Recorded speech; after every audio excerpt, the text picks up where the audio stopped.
Bom dia, boa tarde ou boa noite para você que se encontra preferencialmente em casa nesses tempos de quarentena. Eu sou o professor Robson Gomes Filho e desejo que você seja muito bem-vindo ou bem-vinda a mais uma aula do nosso canal História Online.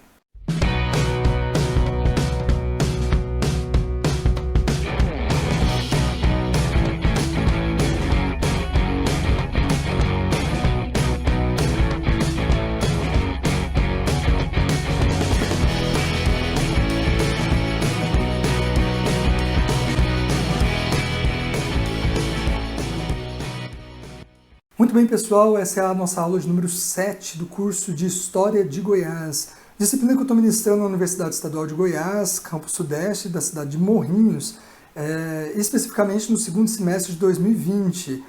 Esse período de pandemia fez com que a gente atrasasse um pouquinho o nosso semestre letivo e por isso nós começamos o ano 2021 ainda com disciplinas do ano de 2020.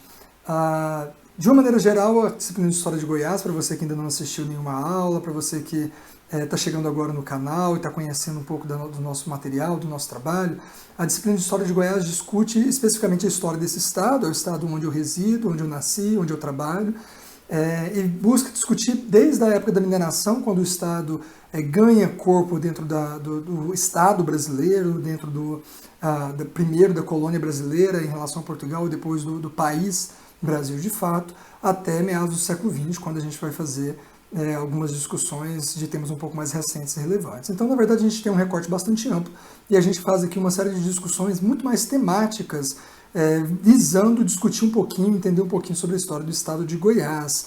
É um tema importante não só para historiadores, não só para você que é curioso do assunto, mas para você também que às vezes tem interesse de prestar concurso, prestar vestibular, aqui dentro do estado de Goiás, que tem provas que sempre pede a história do nosso estado. E é um material raríssimo de se encontrar, tanto em termos de bibliografia mais popular, a bibliografia sobre a história do estado de Goiás normalmente é restrita ao meio acadêmico, tanto quanto em plataformas como essa do YouTube. Então a nossa ideia é contribuir um pouquinho com esse material para enriquecer ainda mais o conhecimento de cada um de vocês. Para você que não está ainda inscrito no meu canal, convido você a se inscrever, se você se interessar por esse conteúdo e por outros conteúdos, como de história medieval, de teoria da história, que são outras disciplinas que eu ministrei também na UEG, tem aulas aqui, e que quando terminar esse tempo de quarentena, que a gente espera que termine algum dia e que seja breve, eu quero continuar gravando, disponibilizando material que tem sido uma experiência muito enriquecedora. Então, para você que não conhece o canal, se inscreva, conheça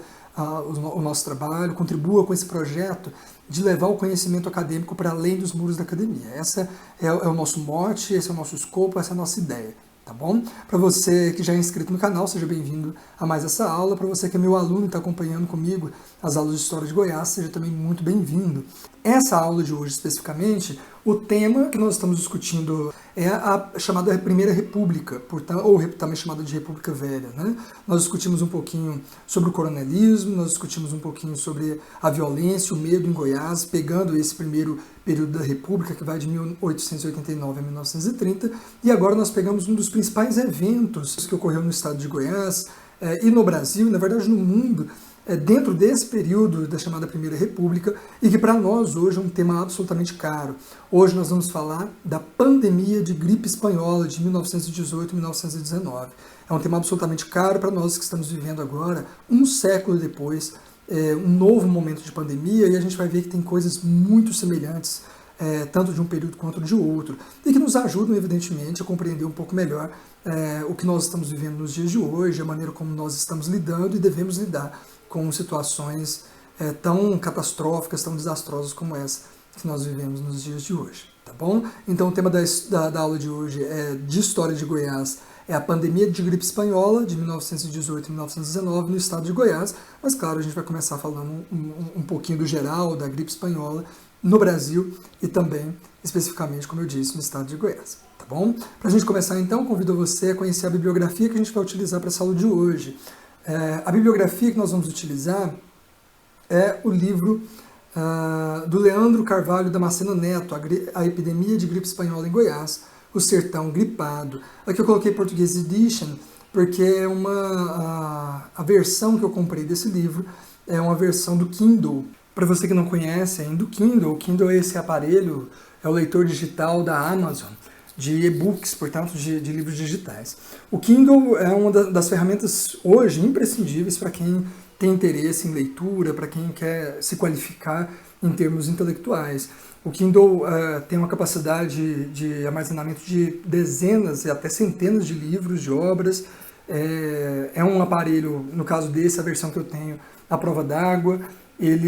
A bateria dele dura semanas. A minha, leio praticamente todo dia, um pouquinho à noite, dura de 1 semana a 15 dias tranquilo. Então uma bateria extremamente durável, até porque ele é feito só para isso. A tela é apropriada para leitura mesmo, né? Então não é um tipo de tela que cansa para quem se cansa de ler no computador, etc. Você pode aumentar o tamanho da letra, diminuir, pode grifar, comentar, enfim, você faz todas as suas anotações, depois com um clique você manda para o seu próprio e-mail, fichamento pronto, pode fazer tradução de termos, busca de dicionário, enfim. É um aparelho realmente revolucionário. Estou fazendo propaganda, pessoal, porque realmente eu sou uma das pessoas que teve preconceito com e-books e leitores digitais, mas a partir do momento que eu conheci de fato, realmente a minha visão mudou. E esse livro do Leandro Damasceno Neto é uma dissertação de mestrado que ele publicou pela UFG e que agora, por conta da pandemia de Covid-19, ele resolveu publicar pela editora da Amazon, né, que é a editora de e-books de Kindle. Então só está disponível no Kindle em formato de livro, com uma qualidade impressionante. Tá? Quem tiver interesse, né, no Kindle, evidentemente, e quiser conhecer um pouco, eu vou deixar aqui na descrição do vídeo um link para quem quiser adquirir. Né? É um investimento que eu considero interessante. Enfim, essa bibliografia é uma bibliografia importante do Leandro Damasceno Neto. São poucas as pesquisas sobre a história da gripe espanhola em Goiás, que existem até hoje, e que veio a ser publicado nesse formato Kindle no momento absolutamente oportuno, que é isso que a gente vive da pandemia de Covid-19. Nos ensina bastante, não só sobre o passado, mas principalmente sobre o presente. Okay? E aí eu vou dividir essa aula de hoje em basicamente 3 momentos. Né? O primeiro deles discutindo a pandemia de gripe espanhola em geral, depois falando um pouquinho da pandemia de gripe espanhola em Goiás, e por fim falar um pouquinho da religião e seus efeitos na pandemia, que é o meu assunto de pesquisa. Eu tenho um artigo publicado inclusive sobre isso, pensando como que, especialmente no caso aqui, que é a minha área de pesquisa, o catolicismo, lidou com a pandemia de gripe espanhola, para a gente entender a importância, inclusive, do clero junto aos médicos nesse momento específico da história do mundo, do Brasil e de Goiás. Mas vamos lá, vamos começar. A pandemia de gripe espanhola. A pandemia de gripe espanhola, e aí eu começo com um trecho do prefácio. Evidentemente, se é prefácio, não tem na versão de dissertação do Damasceno Neto, mas tem nessa versão de e-book do Kindle, escrito pelo professor Rildo Bento de Souza, da Faculdade de Ciências Sociais da UFG, e um prefácio belíssimo. Eu trouxe esse trecho para a gente começar essa reflexão sobre a pandemia de gripe espanhola e, evidentemente, já fazendo esse link com os dias de hoje. Narrativas são criadas a todo instante pelos líderes dos países, desde os que defendem o isolamento sugerido pela Organização Mundial da Saúde, a OMS, como o meio mais eficaz de contenção para que não ocorra colapso do sistema de saúde, até os que afirmam se tratar de uma gripezinha, de que vai morrer quem tem que morrer, que a doença é uma invenção da mídia e que a economia não pode parar, dentre outros absurdos. Estes últimos insistem na negação da ciência, em teorias conspiratórias e total falta de empatia, solidariedade e respeito para com as vítimas e seus familiares.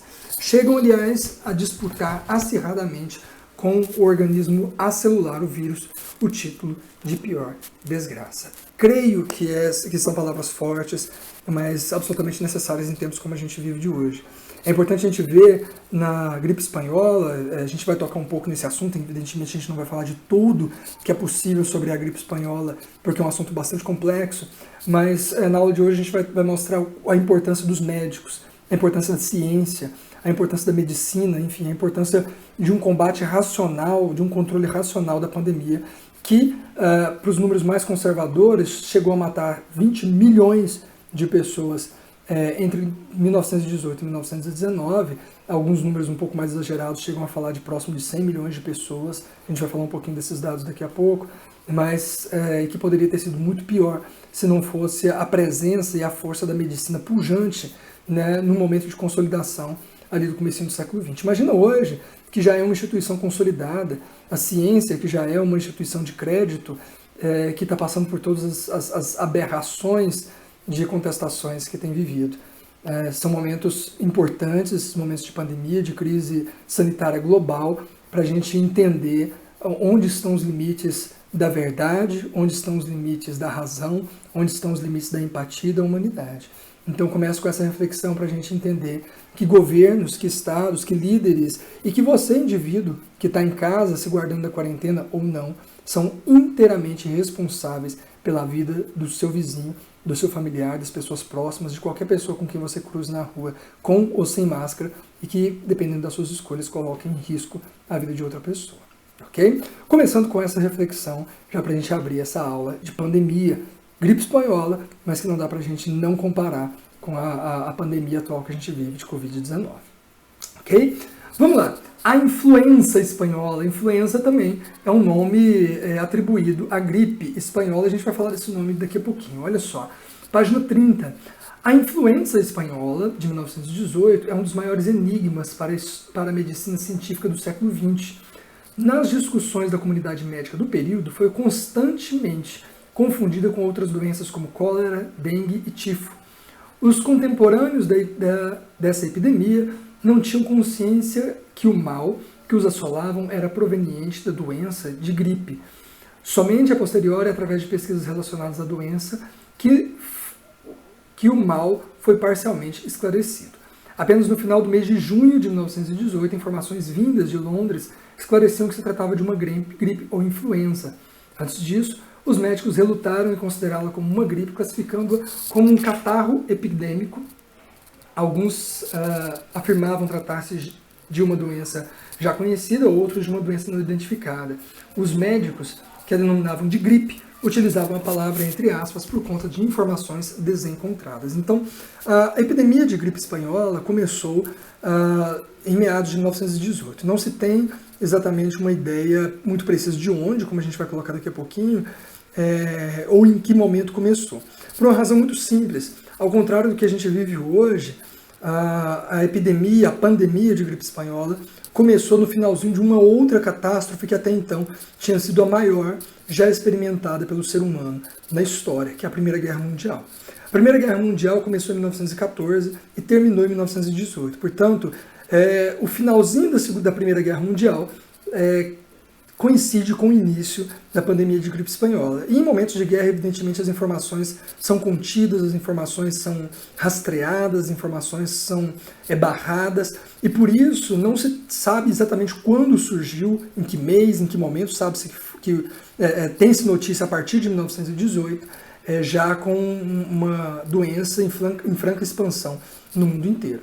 Então, por conta da Primeira Guerra Mundial, não se tem exatamente dados, não se tem dados muito precisos sobre os números, sobre o início e sobre o local de nascimento da gripe espanhola. E aí, sobre a Primeira Guerra Mundial, só uma informação, uma reflexão importante a se fazer.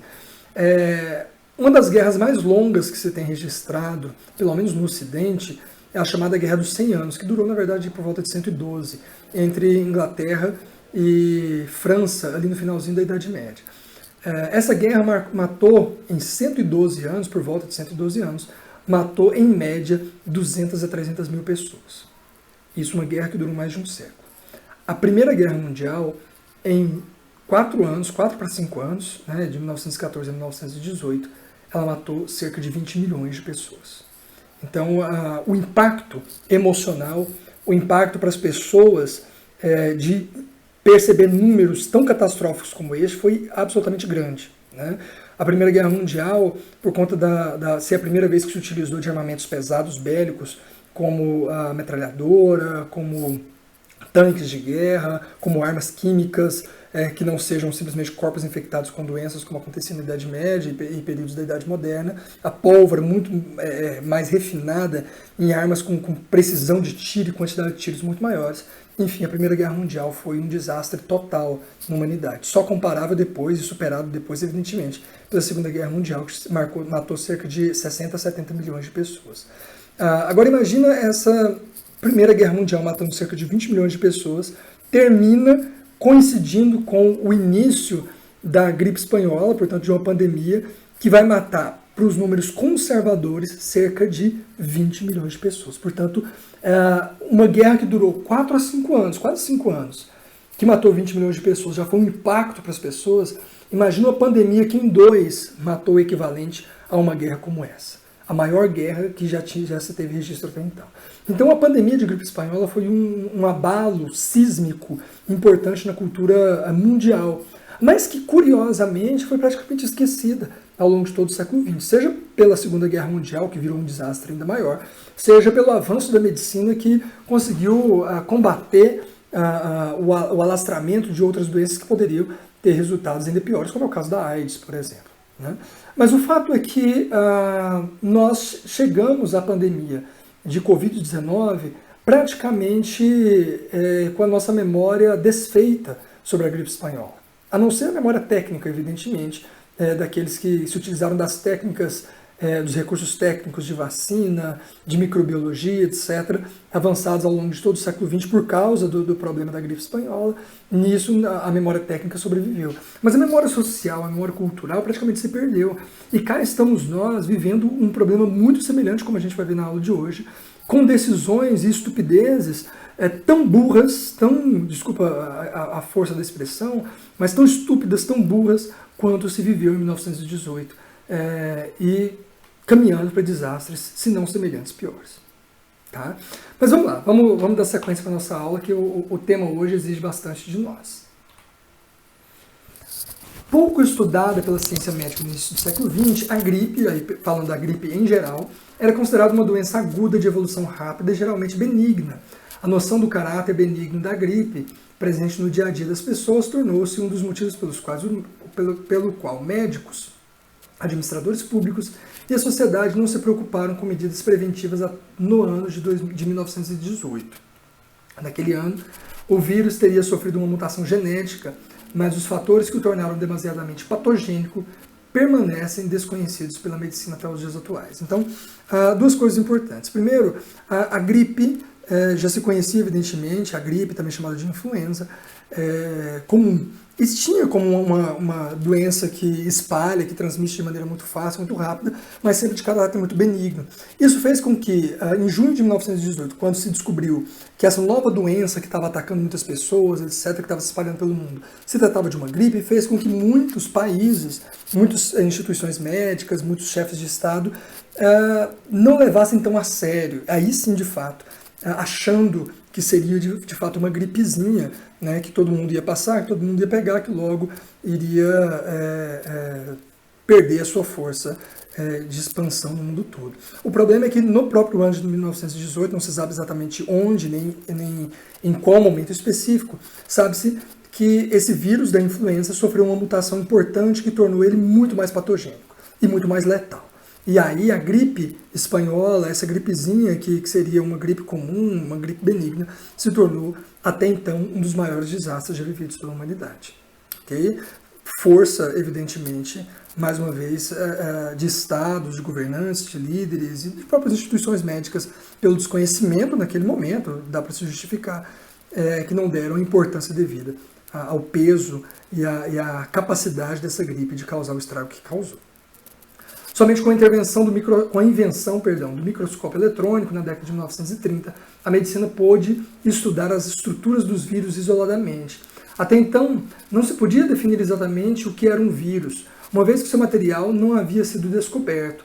A partir da ocorrência de novas epidemias gripais, como a gripe asiática entre 1957 e 60, a gripe de Hong Kong entre 1968 e 1972, a gripe russa de 77 e 78, a gripe asiática de 97 e a chamada gripe suína de 2009, foi que a medicina científica passou a conhecer a etiologia da doença. Então, essa gripe, que também é chamada de H1N1, H1N2, enfim, a influenza de uma maneira geral, só foi conhecida enquanto estrutura viral a partir da invenção do microscópio eletrônico na década de 1930 e com as variações dessa influenza que surgiram, como a gripe de Hong Kong, a gripe asiática, a gripe suína, enfim, que foram aparecendo ao longo do tempo e fez com que a medicina avançasse bastante sobre a produção de vacinas, sobre a produção de remédios, sobre a produção, enfim, de tratamentos para essas doenças. Mas algo impensado em 1918, quando mal se conhecia o que era um vírus e a sua estrutura genética, a sua estrutura de composição orgânica de fato. Ok? Nome e surgimento. Como surgiu esse nome e o porquê desse nome de influenza ou gripe espanhola? Antes de 1918 não havia denominação gripe espanhola. Durante a Primeira Guerra, por motivos políticos e bélicos, os países envolvidos no conflito ocultavam informações sobre a epidemia em seus territórios. País neutro, Espanha não censurava as notícias sobre a gripe entre a sua população e por não ocultar tais notícias, o país foi associado ao início da pandemia, o que é um equívoco. Então, a primeira coisa importante em termos do nome gripe espanhola que é importante saber. A gente chama de gripe espanhola, mas não há qualquer indício, né? Muito pelo contrário, os indícios é de que a gripe espanhola não tenha surgido na Espanha. Ela ganha esse nome porque, basicamente, como a Espanha era um país neutro na Primeira Guerra Mundial, e os países, durante a guerra, a grande maioria ocultavam informações, né, não tinha uma imprensa livre, justamente por conta de estratégias de guerra, a Espanha foi a primeira a noticiar, e daí a associação que se faz a que essa pandemia tenha surgido, ou que essa doença, enfim, tenha surgido na Espanha, mas de fato não foi, ok?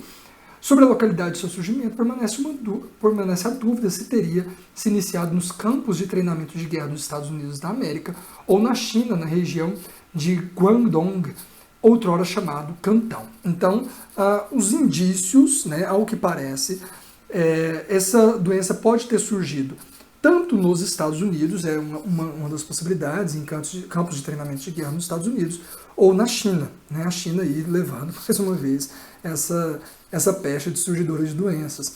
Mas, de fato, pode ter surgido ou nos Estados Unidos ou na China. Não há uma definição e não tem dados suficientes para a gente saber o país de origem.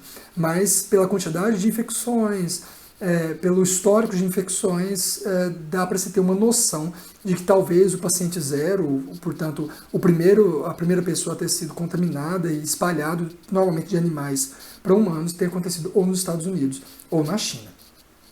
Já a denominação influenza, que passou a designar outros tipos de gripe, deve-se à característica de aparecer periodicamente a cada inverno, tendo sido cunhada pelas vítimas da doença na Itália em meados do século XVIII. Tratava-se da influenza de freddo, que significa influência do frio. Então, esse nome influenza também, que é um nome normalmente associado à gripe, né? A gente, inclusive no português a gente chama de gripe, no espanhol gripa, né? Mas também chamada de influenza, e no italiano, principalmente influenza, como sendo a denominação para todos os tipos de gripe, de uma maneira geral, esses resfriados, se dá, segundo Damasceno Neto, por esse caminho cronológico de que por volta do século XVIII tenha surgido esse nome na Itália, por conta de que essa doença periodicamente aparecia na época de frio, né? Especialmente por conta dos resfriados, enfim, da mudança de temperatura, do frio intenso, da coriza no nariz, e aí seria então uma doença de influência do frio, por isso influenza de freddo, né? Ou seja, influência do frio. Daí o nome influenza. Curiosidade, só para a gente saber a etimologia da palavra. Ok, dando sequência, o primeiro ciclo, para a gente pensar então essa ideia de ondas, né, que a gente fala hoje muito a primeira onda, a segunda onda, que também para a gripe espanhola foi muito utilizada a palavra ciclos, né? Então o primeiro ciclo, a primeira onda mundial ocorreu entre março e julho de 1918. Então a primeira onda, vamos colocar a onda que a gente está um pouco mais associado aos dias atuais, né? Teria acontecido a primeira onda de gripe espanhola no mundo entre março e julho de 1918. O primeiro pico mundial de contaminação da gripe espanhola. Esse primeiro pico, como a gente vai ver, esse primeiro ciclo, essa primeira onda, teve um caráter muito menos desastroso do que foi a segunda. Esse é o medo. Eu que estou gravando essa aula agora, aqui em fevereiro de 2021, estou aqui passando, né, talvez você assista esse vídeo aí alguns meses ou anos depois, já saiba o resultado, mas eu aqui compartilho com os meus contemporâneos do medo do que essa chamada segunda onda ainda pode causar. Porque olha só como que foi com a gripe espanhola. Então, o primeiro ciclo, a primeira onda ocorreu entre março e julho de 2018, e no Brasil foi provavelmente confundido com a gripe comum dos meses de inverno. Portanto, ela provavelmente já estava aqui no Brasil, mas essa primeira onda sequer foi notada como uma doença diferente do que normalmente se encontra. O segundo ciclo da gripe, ou segunda onda, começou em agosto e só terminaria em janeiro de 2019. Então, a segunda onda, o segundo ciclo, começa em agosto, isso no mundo, tá? Inclusive no Brasil também. Começa em agosto de 1918 e termina só em janeiro de 1919. Portanto, muito mais longo, uma onda, um ciclo muito maior, muito mais perigoso, muito mais potente e muito mais desastroso também. Olha só, o primeiro ciclo, a primeira onda, descrito acima, ocorreu de forma mais branda. Nesse momento, a moléstia virulenta não levava os gripados à morte. Entretanto, o segundo ciclo da epidemia, a segunda onda, onde o vírus da gripe já estava a passar por uma mutação em seus genes, demonstrou-se letal aos contaminados. Dados estatísticos informam que 80% da população mundial adoeceu com o vírus e aproximadamente 20 milhões de pessoas vieram a óbito. Isso, mais uma vez, os dados mais conservadores falam de 20 milhões de pessoas que vieram a óbito. Então, a primeira onda foi uma onda que não causou tantas mortes. Isso é diferente da Covid-19, que já na primeira onda causou uma onda de mortes, um extermínio de população muito grande. No caso da gripe espanhola, foi a segunda onda, portanto, depois do vírus ter sofrido uma mutação que tornou ele muito mais letal, que fez com que as pessoas, de fato, que adoeciam, morressem. Esse é o grande medo que nós agora, mais uma vez, em fevereiro, quando eu estou gravando esse vídeo, em fevereiro de 2021, nós temos dessa chamada segunda onda. Porque não só está acontecendo a segunda onda, e que na Europa os dados já mostram que ela está sendo muito mais violenta, muito mais exterminadora do que a primeira onda, muito mais difícil de se enfrentar, como no Brasil, principalmente, especialmente pela a falta de capacidade de gestão da pandemia dos governos das suas mais diversas esferas, especialmente federal. Mas está acontecendo uma segunda onda mais forte e com mutações cada vez mais preocupantes. Inclusive, uma das mais preocupantes surgiu aqui no Brasil, na cidade de Manaus. Então, nós vivemos agora da Covid-19 essa segunda onda, e com a gripe espanhola foi, de fato, muito mais duradoura, muito mais potente, muito mais exterminadora, muito mais, enfim, desastrosa do que a primeira onda. E a terceira onda, voltando a uma forma mais branda de epidemia, de pandemia, que fazendo simplesmente que as pessoas pegassem e adquirissem a chamada imunidade de rebanho, portanto, que protegesse umas às outras e fizesse com que o vírus praticamente desaparecesse. É o que se espera que aconteça com o Covid por meio da vacina, mas que está aí patinando, especialmente no nosso amado Brasil. Ok? Dando sequência, olha só, isso é a influenza, né, espanhola, a gripe espanhola. Agora, para a época, quais foram os sintomas? Né? Como identificar uma pessoa na época que estava com gripe espanhola? O indivíduo enfermo começava sentindo uma forte dor de cabeça. Seus olhos começavam a arder. Vinham os calafrios e o indivíduo ia para a cama, enrolado em cobertores, mas sem efeito, sem aquecê-lo. O indivíduo dormia sem repousar, delirando e tendo pesadelos à medida que a febre aumentava. Quando despertava, seus músculos e sua cabeça latejavam. O indivíduo caminhava para a morte. Isso durava alguns dias ou algumas horas, mas nada podia deter o progresso da doença. Então, normalmente a pessoa que era contaminada com a gripe começava com fortes dores de cabeça, dores no corpo, febre muito alta, inclusive chegando a delirar à noite. E aí as dores no corpo se tornavam cada vez mais frequentes, a cabeça latejando, a doença ia evoluindo, em poucos dias a pessoa vinha a óbito. Né? Na grande maioria dos casos, as pessoas vinham a óbito. É óbvio que se uma doença como essa aparece hoje, como de fato há indícios que reapareceu com H1N1, existe a letalidade alta, mas a vacina e principalmente também os remédios, o tratamento, como evoluiu demais ao longo do século XX, ajudam a arrefecer esse tipo de doença. Agora, no século XIX, no século XIX para o século XX, no caso aqui 1918 e 1919, era praticamente letal uma doença como essa. Agora imagina uma Covid-19 surgindo numa época em que não existia sequer UTI, que não existia respiradores mecânicos, eletrônicos, elétricos, enfim, que não existia cilindros de oxigênio. Imagina o que uma doença como essa faria diante do que já fez hoje com tudo isso que a gente tem. Né? Outros sintomas também que poderia acontecer. O rosto assumia um tom castanho, arroxeado, escuro. Começava uma tosse de sangue, os pés ficavam pretos e, por último, sentia-se uma terrível falta de ar. Uma saliva tingida de sangue saía da boca e a pessoa morria. Isso já nos momentos finais, né? Segundo Colata, 2002, nos momentos finais, então, a pessoa ficava roxa, os pés ficavam pretos, cuspia sangue e morria. São sintomas aí dessa gripe espanhola. Dando sequência, outros sintomas também descritos pelas biografias consultadas pelo Leandro Damasceno Neto. Calafrio, sensação de frio, febre, dor de cabeça, prostração intensa e dores musculares, principalmente nas costas, ombros e pernas. A temperatura do enfermo pode chegar a 40 graus centígrados e persistir alta de 1 a 6 dias. São notadas alterações no aparelho respiratório, tais como dores de garganta, catarro nasal e tosse. Existia a forma benigna da doença, não colocando a vida do enfermo em perigo. E as infecções secundárias colocando-se em risco a vida do enfermo, principalmente quando ocorrem complicações por pneumonia bacteriana. Fato que pode levar o gripado ao óbito dentro de um período geralmente não superior a 48 horas.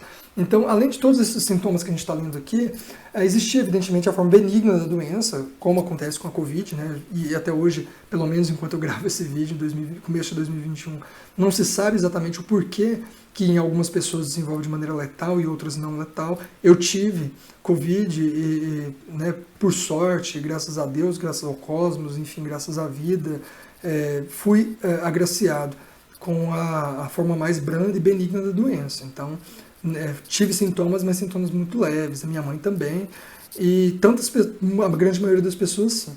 Mas ainda assim, o número de pessoas que desenvolveu a forma mais grave da doença e o número que até que levou a óbito é imenso, é impressionante. Hoje, nesse momento que eu estou gravando o vídeo aqui no Brasil, nós temos mais de 220 mil pessoas já levadas a óbito em praticamente um ano. Então isso é um número muito, muito expressivo, aqui pelo menos para essa época que a gente está vivendo.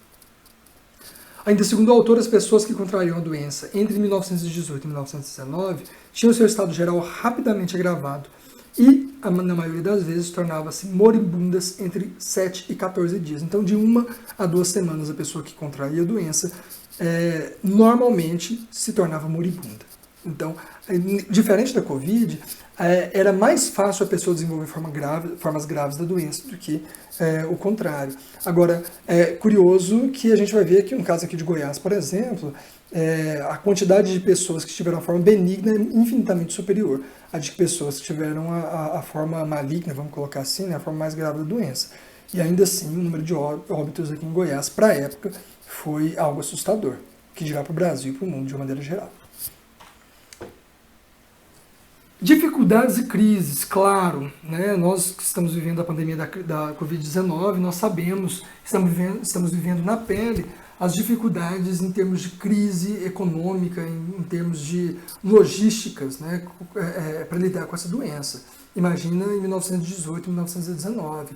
Página 16. Durante o período epidêmico ocorreram situações críticas em todos os lugares atingidos, nos quais as leis e ordens sociais, a ciência e a tecnologia se tornaram ineficazes ou fragilizadas. Colata aponta que as cidades atingidas estavam completamente despreparadas para debelar a epidemia e tratar seus doentes. O que fazer com os mortos tornou-se um problema, pois era necessário um transporte especial para os cadáveres. Não havia caixões suficientes. Os agentes funerários se encontravam sobrecarregados. Houve aumentos exorbitantes nos salários dos coveiros, pois pelo risco da profissão.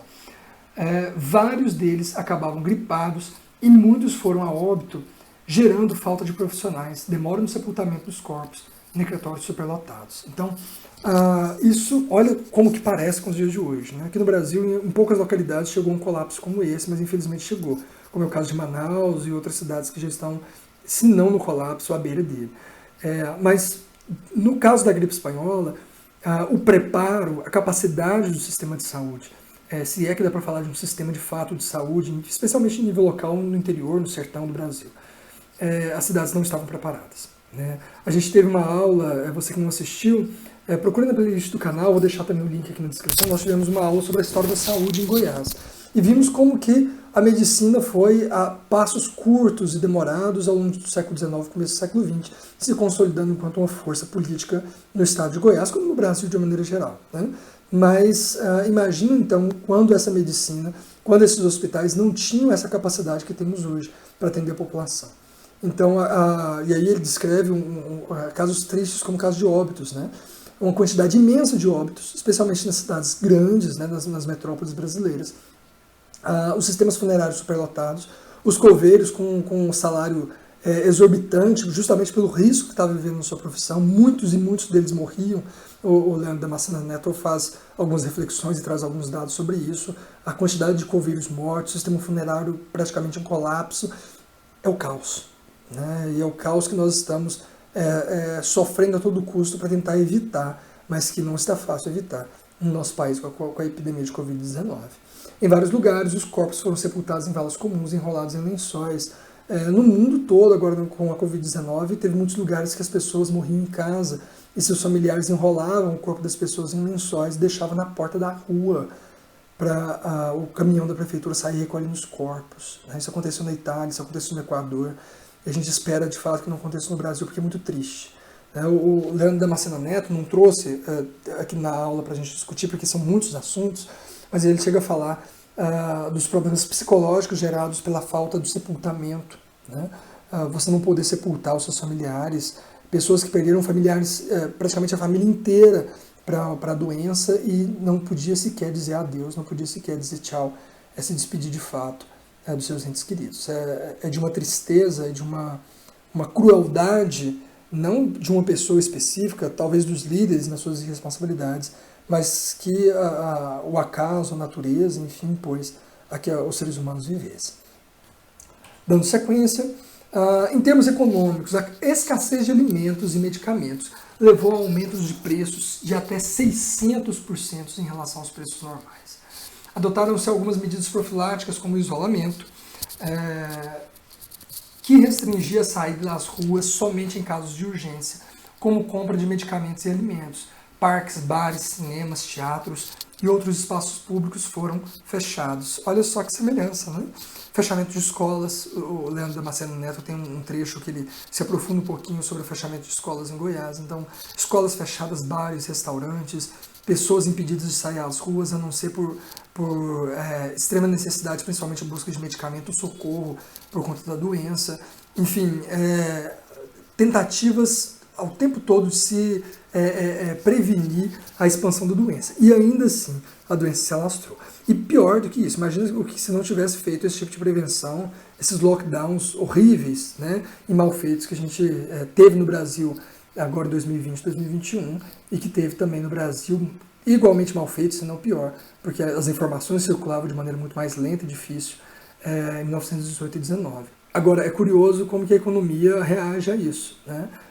Para salvar vidas, você tem que sacrificar o comércio, você tem que sacrificar a circulação econômica, e isso gera crises com as quais os estados têm que lidar. Né? E os estados lidaram com isso, sobreviveram a isso, vamos sobreviver a essa também, não sem custos altos, principalmente para quem está sofrendo com a alta de preços de alimentos, o desemprego e a crise econômica gerada pelo isolamento necessário, né, para poupar vidas e o colapso total do sistema de saúde funerário no Brasil. Enfim, página 18 ainda com outras localidades, como outras localidades atingidas pela gripe espanhola, a capital federal, no caso aqui na época o Rio de Janeiro, sofreu com a falta de alimentos, remédios, médicos e hospitais. Os remédios e alimentos foram alvo de superfaturamento. Não havia coveiros suficientes nem caixões para os enterros. A gripe agravava a impotência da população e principalmente dos serviços sanitários para frente ao caos que se instalou durante o momento epidêmico, ou seja, caos. Sem remédios, sem alimento, principalmente por causa do transporte. Hoje ainda o transporte é rápido, é fácil, Mas para a época, imagina um transporte de alimentos ou de elementos de primeira necessidade parados para o estado de Goiás, que uma vez retomados levaria semanas, meses para chegar de uma localidade a outra. Né? Então a situação econômica, a situação em termos de alimento, de preços, enfim, foi o caos. Né? Foi o caos entre 1918 e principalmente 1919. Por fim, nesse primeiro ponto, a gripe espanhola no Brasil. Como foi essa doença no Brasil? Como que ela se desenvolveu por aqui? Os primeiros brasileiros a adoecerem em 1918 provinham da missão médico-militar brasileira enviada ao campo de guerra europeu no mês de agosto. Então, os primeiros a adoecerem no Brasil, então a doença entrou no Brasil por meio de médicos que foram lutar ou auxiliar as forças durante a guerra, as forças brasileiras, inclusive, durante a Primeira Guerra Mundial, nos campos de guerra europeu. Então, eles pegaram a doença lá e trouxeram para o Brasil.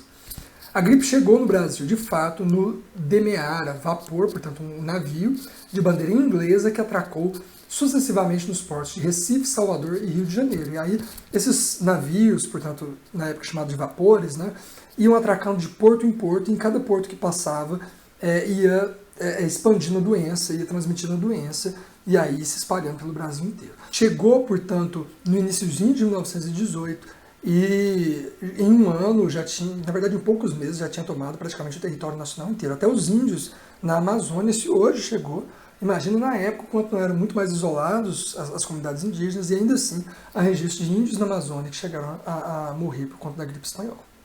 Aqui uma charge interessante da época, né, então de um jornal carioca, sobre a influenza espanhola, né, ou a gripe espanhola chegando no Brasil, né, e aí a caveira trazendo a morte, né, a ideia da morte chegando, e a saúde pública abrindo as portas, né, daí essa ideia de que chegou com a própria saúde pública, com os próprios médicos vindos da Europa, chegou a morte, né, com essa malinha, essa maleta de gripe espanhola chegando ao Brasil, ao Rio de Janeiro. Outro jornal interessante aqui para a gente mostrar é esse jornal Gazeta de Notícias, aqui com a manchete bem grande: a grande epidemia, as providências do governo de muito pouco valeram até agora. Então, aqui a gente está falando, né, continuamos a entregar a divina providência, ou seja, entrega para Deus, porque a coisa está tensa, gravidade da situação e as providências do governo, e os casos fatais aumentam, e aqui, ou seja, aqui se a gente tem a mídia hoje digital, as redes sociais, os jornais, enfim, a televisão falando o tempo inteiro da doença, aqui nessa época é basicamente com muita dificuldade o rádio no Brasil, mas que alcançava certa parcela da população, mas principalmente os jornais, para a população letrada, porque para a população letrada nem isso servia. Okay? Dados de mortes pelo Brasil, olha só, então quais são os dados ao longo do avanço da pandemia no Brasil? Na capital de São Paulo, cuja população era calculada em 470.872 habitantes, então a cidade mais populosa do Brasil, com quase 500 mil habitantes, para a gente ter uma noção do que é a população da época. De outubro a dezembro foram registrados 5.328 óbitos. A gente está falando aqui de praticamente 3 meses, 5 mil pessoas morrendo, causadas pela gripe. Em Santos, com 96.050 habitantes, faleceram 847 pessoas. Só no mês de outubro, em que se manifestou a epidemia de influenza, foram no Recife, cuja população é de 218.255 habitantes, registrados 1.251 óbitos com diagnóstico de gripe. Na cidade de Porto Alegre, a epidemia de influenza, que lavrou o município de novembro até meados de dezembro, ocasionou em todo o município da capital, que tem 140 mil habitantes, 1.316 óbitos. Elevou-se a 12 mil o número de óbitos atribuído à influenza na capital federal, de outubro a dezembro. Então, e aí na capital federal, que é a cidade mais cosmopolita do Brasil, chega entre outubro e dezembro 12 mil mortos. É muita gente em termos estatísticos. Vejam que a gente não está falando da população infectada para o número de mortos, não. A gente está falando da população geral e o número de mortos. Então, o número de mortos aqui, para a quantidade de infectados possíveis, pensando a população geral, é muito alta. né? Então, essa segunda onda, que foi a onda de fato letal da doença no Brasil e no mundo, saiu arrastando isso entre outubro e dezembro. Então, que começa ali em meados de julho, mas tem o seu pico, o seu auge entre outubro e dezembro, e depois janeiro, ali na transição de 1918 para 1919. As informações sobre o número de mortes, bem como a divulgação de notícias, esteve sob o rígido controle das autoridades policiais e dos governos estaduais, como no caso paradigmático de São Paulo. Suspeita-se que o montante de óbitos foi subestimado com o intuito de não expor a influência a ineficiência do aparelho sanitário e a fraqueza do poder público diante do caos que se instalou nas capitais durante a fase epidêmica. E aí, claro, né, o Estado ineficiente, o Estado incapaz, prefere esconder os dados, como o governo federal chegou a tentar fazer em determinado momento do ano de 2020, agora com a epidemia de Covid-19. O que é uma covardia, né, com a população, que tem direito de saber a gravidade da doença e a profundidade da ineficiência do poder público diante de uma pandemia como essa. E agora, na Covid-19, a gente luta aí, se não fosse os consórcios de imprensa, a gente teria tido pelo menos no ano de 2020, dificuldade de saber o real número de mortos e o peso, o impacto dessa pandemia na sociedade. Dando sequência por fim, aqui eu trago um relato chocante em São Paulo, só para a gente ter uma ideia do que é a situação caótica que viveram as pessoas durante a gripe espanhola. Olha só, cidade de São Paulo, citado pelo Bertolli Filho, dentro da obra que eu trouxe para vocês, do Luciano Damasceno Neto. Ao entrar no quarto do casal, os dois japoneses haviam falecido e já se achava em completa rigidez cadavérica sobre as cobertas de um humilde leito. Debruçada sobre o cadáver da mãe, sugando ambos os seios e a choramingar, estava uma criança de 8 meses. Assim que deparou com os estranhos, a pequena órfã arregalou os olhos e voltou-se para os mesmos, soluçando comoventemente. Estava abatida pela fome de muitos dias. Para quem é pai ou para quem é mãe é dureza ler uma notícia como essa, né? Isso aqui ele está tirando, pela grafia a gente pode perceber que a citação é citação de época. Qual que é o caso aqui, só para a gente ter uma noção do caos?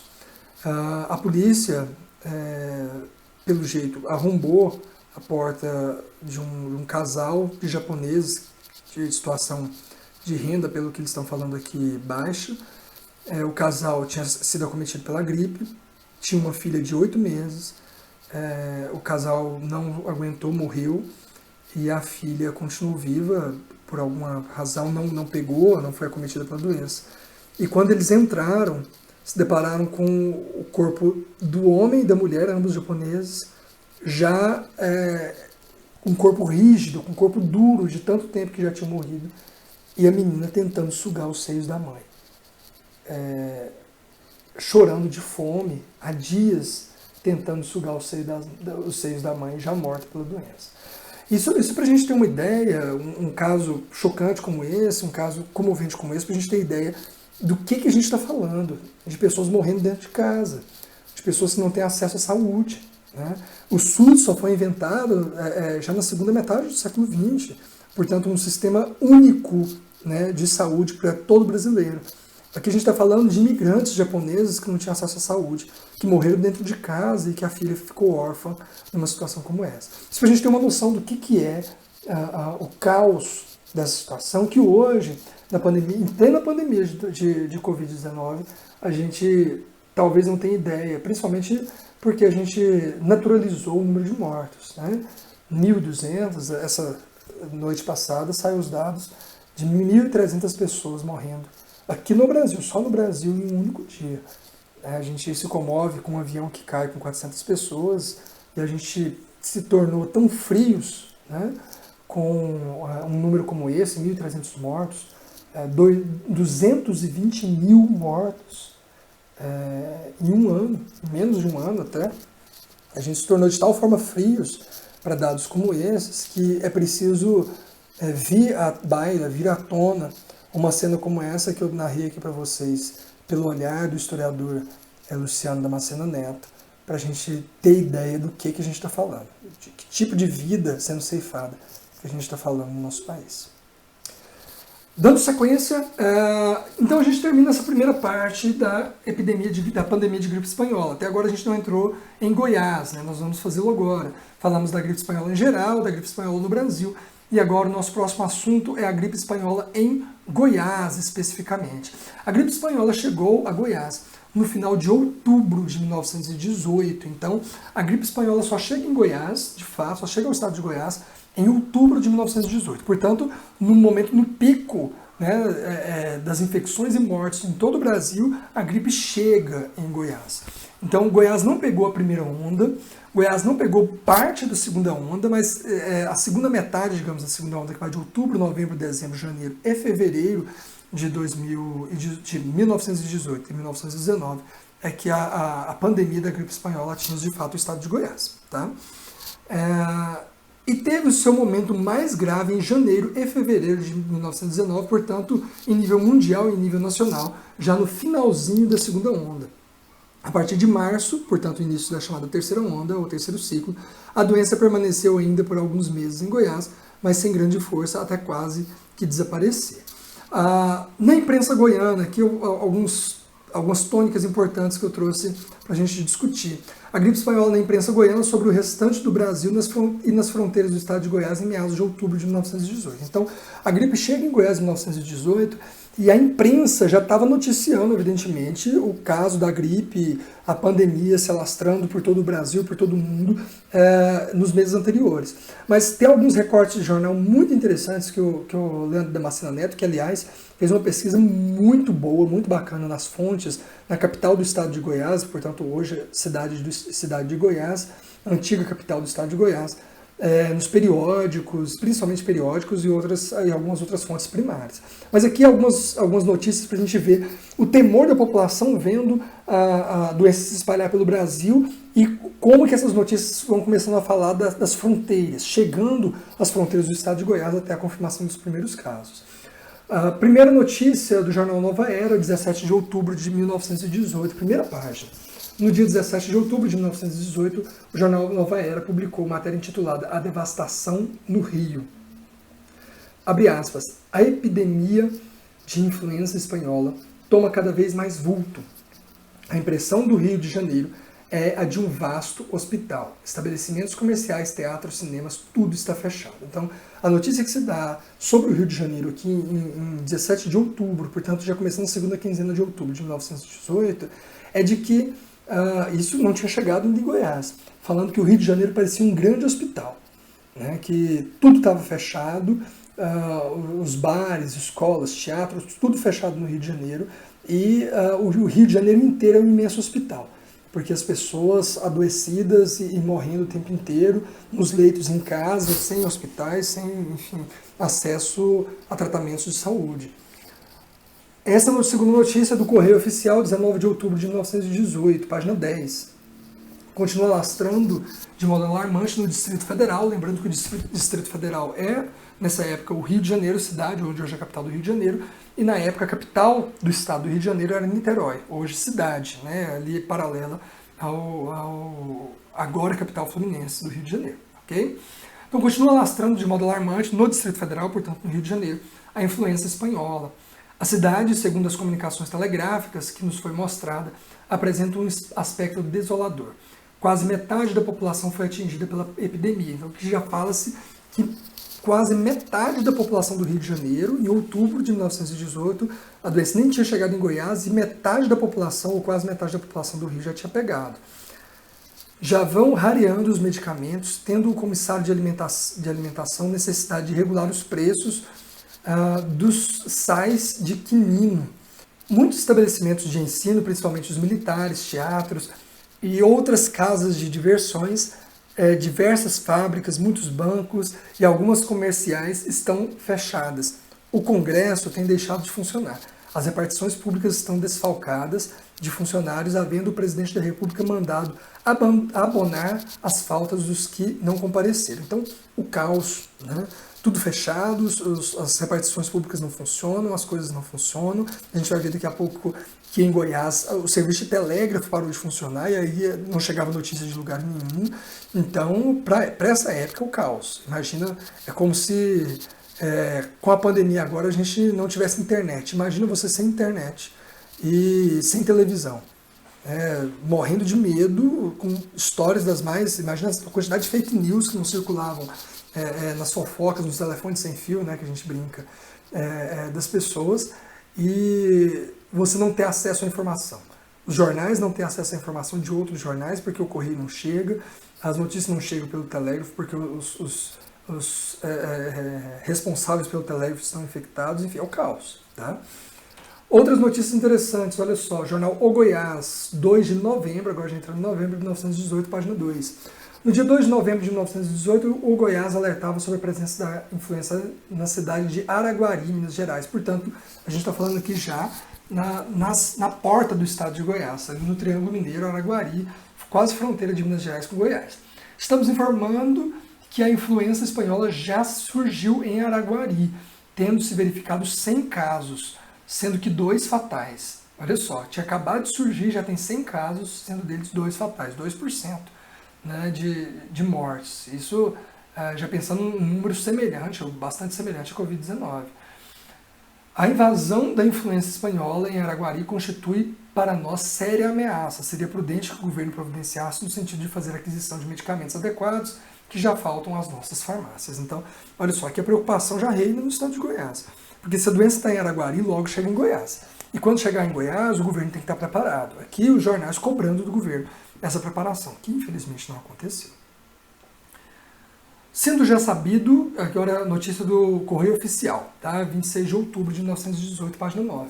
Sendo já sabido que o senhor bispo foi vítima da influenza ao terminar sua última viagem, é bom que não se ignore que sua excelência, logo ao se sentir mal em Uberaba também no Triângulo Mineiro, outra cidade quase indivisa com o estado de Goiás, a 3 de novembro, consultou o conhecido facultativo para, na hipótese de estar atacado da moléstia reinante, se tratar ali, mesmo não conduzindo outro sim mal para lugares que ainda não tivessem. Perdão, essa é a citação do jornal Nova Era, que te dá um espaço aqui, 1919, página 2, isso em janeiro de 1919, portanto já na virada do ano.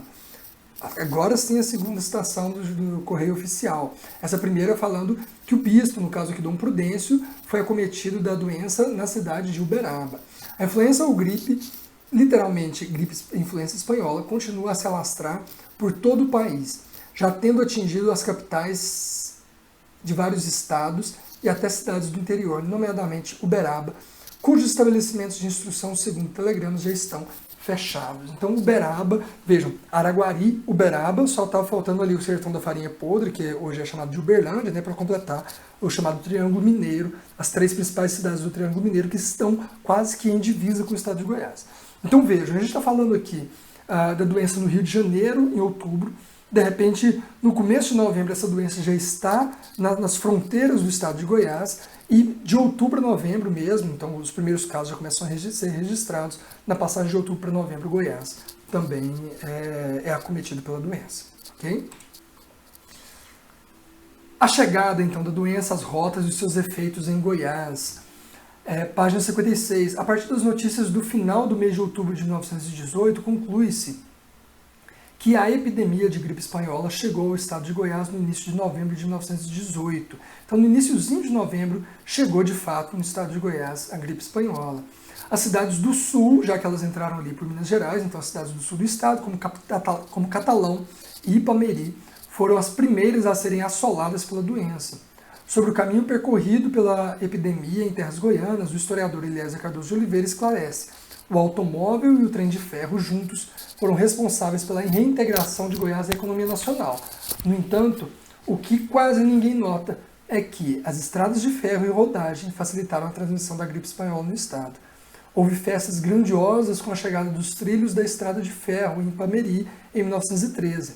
Certamente ninguém imaginou que esta mesma ferrovia, 3 anos depois, aqui há um errozinho que o próprio Damasceno Neto chama a atenção do Eliezer, não 3 anos, mas na verdade 5 anos depois, traria a mortífera epidemia, fonte de dor e de sofrimento. Aqui é interessante a gente pensar, olha só, a epidemia entra em Goiás, a pandemia, na verdade, de gripe espanhola, entra em Goiás por meio da estrada de ferro e de rodagem. A estrada de rodagem é a rodovia, tá? Portanto, a mesma estrada de ferro e de rodagem, mas principalmente a estrada de ferro, que causou euforia no estado de Goiás, Ipameri, Catalão, e essa por onde passou ali, Pires do Rio, a região da estrada de ferro, na região sul de Goiás, trouxe euforia, 5 anos depois estava trazendo a morte. Olha que curioso, né? Goiás estava se integrando de fato ao Brasil, ao progresso, ao Brasil moderno, ao Brasil modernizante, com a estrada de ferro, e essa mesma estrada de ferro trouxe, junto com o progresso, junto com a modernização, junto com a modernidade, a morte. Curioso, né? Dando sequência, segundo Borges, a linha de Araguari, Minas Gerais, a capital de Goiás, cidade de Goiás, encontrava-se paralisada na estação de Roncador desde 1914, e assim permaneceu até meados de 1940. Na verdade, a sorte, vamos colocar assim para Goiás, é que Goiás, a sorte para isso, né, nesse momento, Goiás é um estado ainda, de certa forma, isolado. Né?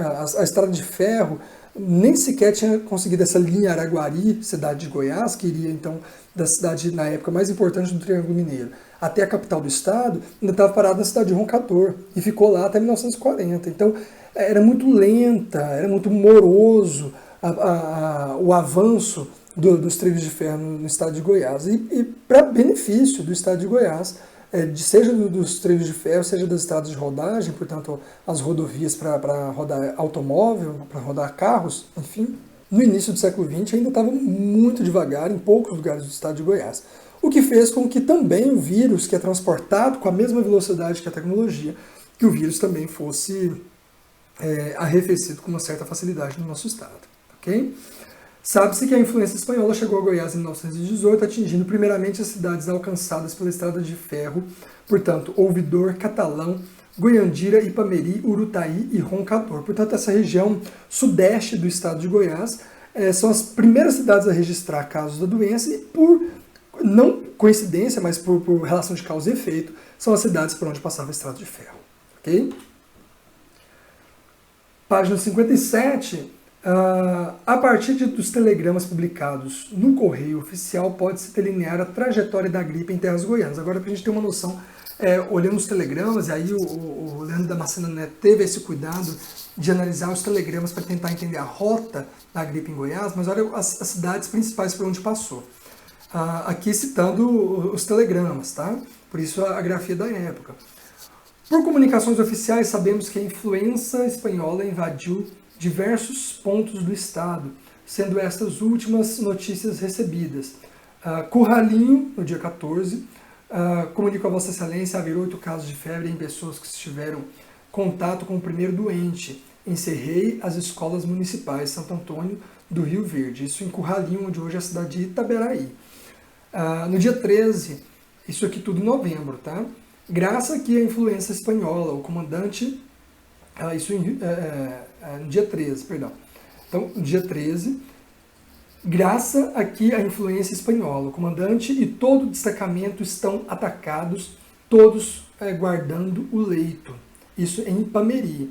No dia 15, ao enviar os meus cumprimentos patrióticos ao governo de Vossa Excelência pela passagem auspiciosa na data de hoje, sinto-me abatido diante da angústia da situação que atravessa este município, portanto Ipameri, atacado há dias pela insidiosa influência espanhola, que, não obstante os cuidados médicos e piedosos de alguns habitantes dessa cidade, tem prostrado a metade da população, havendo casos melindrosos, sendo 2 fatais. Então, pelo menos, metade da população, segundo esse telegrama, de Ipameri já tinha sido afetada, isso em meados do dia 15, e dos quais pelo menos 2 já tinham morrido. Então percebe-se, pessoal, que os casos de morte, o número de morte, pensando pelo menos em geral os infectados em Goiás, foi menor do que no resto do país. Isso dá por 2 fatores principais, tá bom? O primeiro deles é o fato de que o diagnóstico dessa doença em estados como o de Goiás, cuja saúde pública era extremamente deficitária, como a gente viu nas aulas passadas, era muito difícil, muito impreciso. Então, quando o cronista fala aqui, ou a pessoa que está narrando nesse telegrama, está falando que metade da população de Ipameri se prostrou à doença, não se fala de metade da população de registrados com a doença, mas que se imagina pela quantidade de pessoas que apresentou algum sintoma viral. Tá? Então, como não tinha teste, como não tinha laboratório, como não tinha sequer médicos em todas as localidades do estado de Goiás, a gente tem aí a impressão de que está todo mundo doente. Aí fala-se que a metade da cidade está adoecida. Então, isso é uma situação. Óbitos pela doença, sim, né? Foram registrados 2. Agora, não se tem a quantidade de registros da doença. Por que não se tem? Porque não tem como registrar, não tem como saber se a pessoa está doente disso ou não.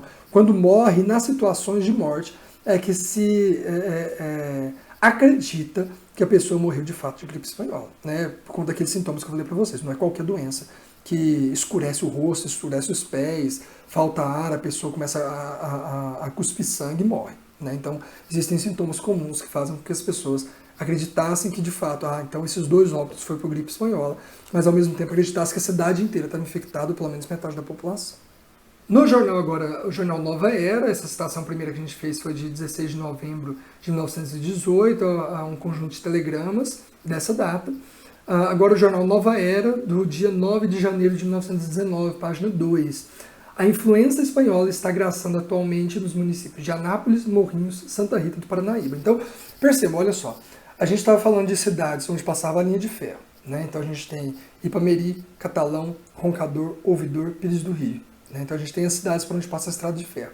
Depois a gente está falando agora de outras cidades que a estrada de ferro não passava, chegou muito depois, por exemplo, a estrada de ferro em Anápolis, a gente já está falando do centro caminhando para o norte do estado de Goiás, a gente está falando de Morrinhos, Morrinhos é próximo ali de Pires do Rio, mas não passava estrada de ferro, então a gente está falando, e nem tinha estrada de rodagem ligando as 2 cidades, então a gente está falando de pessoas que às vezes tinham contraído a doença, e mesmo em lombos de burros, cavalos, ou motocicletas, carros para onde tinha estrada de rodagem, passava e levava a doença. Então a gente percebe um movimento, começa na estrada de ferro e começa a se alastrar para outras cidades fora dessa linha férrea, que é por onde a doença de fato estava entrando no estado de Goiás. Ok? Dando sequência a alguns efeitos da gripe espanhola em Goiás. Olha só, algumas consequências. De dezembro de 1918 a janeiro de 1919, a gripe espanhola já havia abalado o estado sanitário de diversas cidades goianas, assim como da capital. Segundo notícia publicada no jornal Nova Era, número 157, na cidade de Goiás, abre aspas, citação do jornal. As repartições públicas dos quartéis estão grandemente desfalcados do seu pessoal.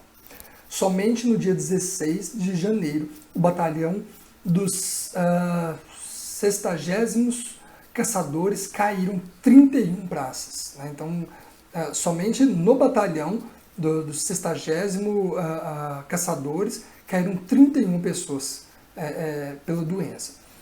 Passados alguns dias, o número de praças enfermos sobe para 187.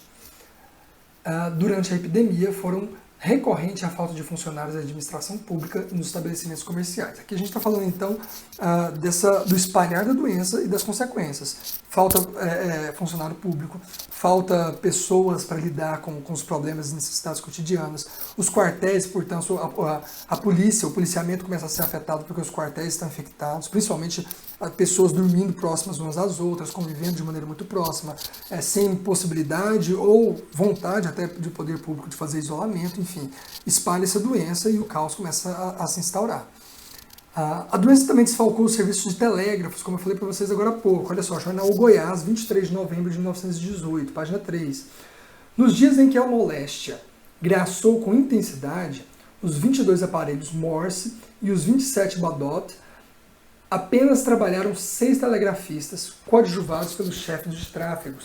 As mensagens atrasaram por 8 dias. Então vejam, para 22 aparelhos Morse e 27 Badotte, então são aparelhos de telegrafia, de código de Morse, enfim, apenas 6 funcionários estavam trabalhando nessa data do jornal que está colocando aqui, por volta dessa data de 23, 20 e poucos de novembro de 1918. Portanto, as mensagens telegráficas atrasaram 8 dias, uma semana, praticamente de atraso, de notícias, de informações. Imagina as pessoas, principalmente no caso aí, as famílias ricas que tinham filhos estudando fora do estado de Goiás, praticamente uma semana sem notícia nenhuma. É uma situação preocupante. É engraçado porque nos dias de hoje são coisas que a gente não tem a menor noção, né? Porque a gente está isolado uns dos outros, e a gente tem o WhatsApp, a gente tem as redes sociais, a gente tem o telefone, a gente fala com as pessoas por videochamada, enfim, a gente conversa com as pessoas. Agora imagina pessoas fazendo esse tipo de isolamento sem ter notícia nenhuma dos seus parentes. Né? As famílias mais ricas que utilizavam pelo menos do telégrafo, tendo um atraso desse de 8 dias de mensagens. Imagina o desespero dessas pessoas, e principalmente as pessoas pobres, que não tinham condições de se comunicar por telégrafos, preocupadas com suas famílias, né?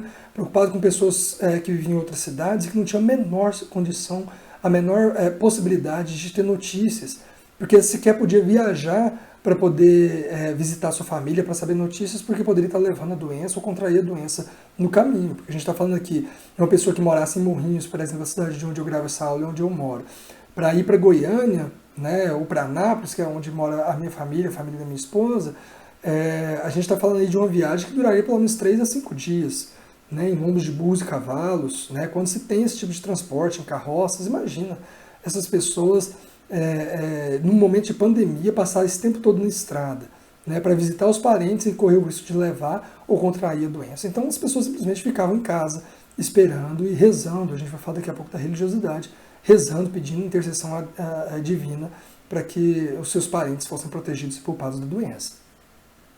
Os telégrafos, ainda sobre os telégrafos, eram dos meios de comunicação mais ágeis. No momento epidêmico, como todas as medidas profiláticas direcionavam as pessoas para o isolamento, a população ficava sem notícias de outras localidades, até que os telégrafos se recuperassem e o isolamento fosse suspenso. Isolamento de notícias suspenso de pessoas que tinham condições de mandar e receber mensagens por telégrafos. A grande maioria das pessoas, e especialmente aqui no estado de Goiás, não tinha a menor condição disso. Como eu disse para vocês, vivia na preocupação constante. Último ponto aqui sobre a epidemia de gripe espanhola em Goiás, para a gente ir para a parte final da nossa aula. A importância e, ao mesmo tempo, a falta de médicos. Olha só, a página 64. Além de todas as alterações na normalidade da cidade, a epidemia acentuou as dificuldades da população pela falta de médicos, que, segundo Goulart, exerceu um papel fundamental na representação social. A explicação médica tem grande importância social e emocional, uma vez que permite ao doente compreender o seu infortúnio. Um dos aspectos essenciais do papel e do poder social do médico está na sua capacidade de nomear o sofrimento do paciente. Dentro desse quadro, pode-se entender o valor do diagnóstico e do prognóstico de uma doença, mesmo se tratando de uma doença perigosa. Esses mecanismos possibilitam torná-la compreensível e emocionalmente mais aceitável que uma doença incompreensível. Então, vejam, em Goiás falta o médico. A gente viu nas aulas passadas que a quantidade de médicos para o estado de Goiás era ínfima. Simplesmente não dava para cobrir uma parte sequer demonstrável da população, uma parte significativa da população. Na falta de médicos, numa situação como essa, a catástrofe ela vai de mal a pior. Porque a quantidade de pessoas que criam receitas miraculosas, que buscam todo tipo de remédios a partir da tradição oral, da tradição religiosa, enfim, para curar suas doenças é imensa. E muitas vezes acabavam fazendo transmitir mais a doença do que arrefecê-la de fato. Agora, o médico tem uma importância fundamental não só do ponto de vista racional, científico, de buscar a cura e o tratamento mais adequado da doença, mas de nomeá-la, né? Uma das grandes importâncias dos médicos, do ponto de vista social e cultural, é a capacidade que o médico tem para olhar para uma enfermidade, aquilo que te angustia, ou que angustia os seus entes queridos que estão te acompanhando numa determinada doença, e consegue dar nome para aquilo. Dizendo, não, o que você tem é isso. Parece que já alivia. Nossa, né? Então o que eu tenho é isso. Então é isso. Dependendo da doença, alivia. Né? Mas pelo menos tira aquela ideia de que você não sabe o que está acontecendo com você. Por mais que seja um câncer, por mais que seja uma doença fatal, uma doença letal, mas o médico diz, não, olha, isso que você está sentindo é isso. E essa doença causa isso, o modo melhor de amenizar ou de tratar a doença é isso, você vai fazer isso, isso e isso. Psicologicamente isso dá um alívio imenso para a pessoa que está sendo tratada. né? Ela saber o que está acontecendo com o seu corpo, de uma pessoa que tem prestígio social e capital social o suficiente para dizer: o que você tem é isso, é um resfriado. Você vai no médico simplesmente para o médico dizer: não, isso é um resfriado, não, isso é uma virose, né? E aí você toma uma azitromicina com alguma coisa, não cloroquina, não serve para qualquer coisa, né? Você toma um remédio ali que o médico te prescreveu, etc. Por mais que nem fosse aquilo que o médico disse de fato, o fato dele ter te dito: olha, o que você tem é isso, o que você vai fazer é isso, já é o suficiente para a sua doença começar a melhorar do ponto de vista do peso psicológico, do impacto psicológico que isso tem para você, né? Isso serve para qualquer pessoa. Dando sequência, ainda na página 64, além disso, importantes médicos da capital também ficaram acamados com a influência espanhola, como o Dr. José Neto, o Dr. Alípio Silva, o último inspetor sanitário da capital. Neste momento é importante destacar dois fatores que perturbavam os citadinos: a própria epidemia e todos os significados que representavam para a sociedade e, decorrente disso, o adoecimento dos médicos. Aí imagina, né? A pessoa já está com medo da doença, a pessoa já tem medo do que pode acontecer com ela, e de repente os próprios médicos adoecem. Portanto, os próprios médicos que seriam responsáveis por tratar a doença estão adoecendo e morrendo. É como nos dias de hoje, né? A quantidade de médicos, de enfermeiras, de fisioterapeutas, de faxineiros de hospital, as pessoas que estão na linha de frente, que estão combatendo o vírus de fato, estão morrendo, né? E isso pesa para o nosso psicológico, pelo menos das pessoas que têm empatia, das pessoas que importam, saber, por um lado, que aqueles que são responsáveis por tratar a doença estão sucumbindo a ela, por outro, por saber que as pessoas que estão tentando salvar vidas estão perdendo a vida para a doença. Então, o peso, o impacto psicológico disso é muito grande. Então, a gente está falando de um estado de Goiás que não tem médico, de um estado de Goiás que os médicos que estão adoecendo também, e muitos morrendo por conta da tentativa de tratamento da doença, e por fim, pessoas que veem nessa situação toda o caos, né, e o medo que se instala, como a gente vai falar dele daqui a pouquinho, como consequência natural de situações de catástrofe como essa. Ok? E nós encerramos aqui essa discussão sobre a gripe espanhola em Goiás, levando para a nossa parte final da nossa aula de hoje, a religião e seus efeitos na pandemia. Agora, falando em termos de mentalidade, aqui eu trago a foto do padre Estevão Maria Heigenhauser, é um padre redentorista. Daqui a pouco vocês vão entender o porquê que eu o trouxe aqui para discutir conosco, mas que faz parte das minhas fontes de pesquisa de doutorado, e um dos padres mais importantes no combate à gripe espanhola, que passou também por Goiás. Os redentoristas estiveram em Goiás, e ele mesmo esteve em Goiás, mas durante a gripe espanhola estava em São Paulo. Vamos lá, sobre a mentalidade religiosa, para a gente entender os impactos da mentalidade religiosa em momentos de pandemia como esse, página 61.